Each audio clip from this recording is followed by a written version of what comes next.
بسم الله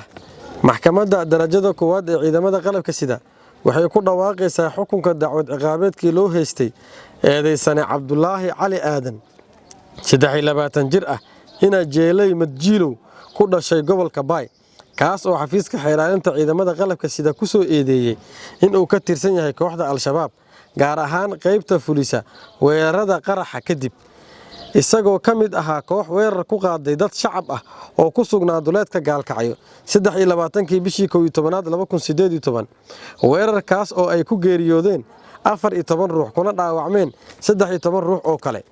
sidoo kale waxaa si gaar ah loogu eedeeyay in uu gacantiisa ku dilay marxuum Ekis Dable Xooga Ciise Cabdullaahi Cali oo ka tirsanaa ciidanka danab xooga dalka Soomaaliyeed dood dheer kadib markay aragtay maxkamaddu qiraalka eedeysane Cabdullaahi Cali Aadan oo ka hor cadeeyay garsoorka hortiisa inuu ka tirsan yahay kooxda Al-Shabaab oo uu kaga biiray degmada Qansax Dheere oo kamid ahaa qaybta jabhadaha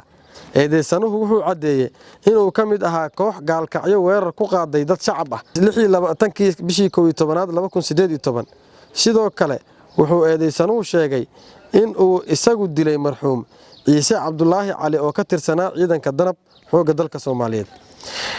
markay dhageysatay markaatiyaashii la hor keenay maxkamaddu midna ay u weydiisay marag furkooda waxay maxkamadda ka hor cadeeyeen in markii ay maqleen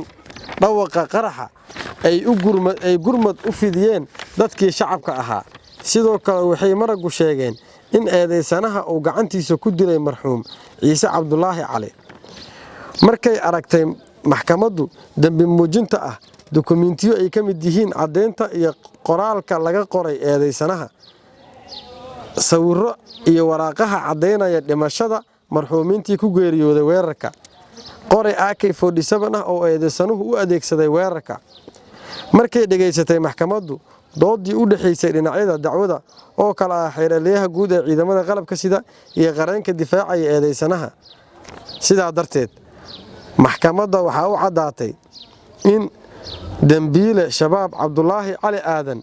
uu yahay dambiile galay dambiga lagu soo oogay waxayna maxkamaddu ku xukuntay dil toogasho ah cidii aan ku qanacsanayn xukunka maxkamadda waxa uu furan racfaan wabillahi tawfiiq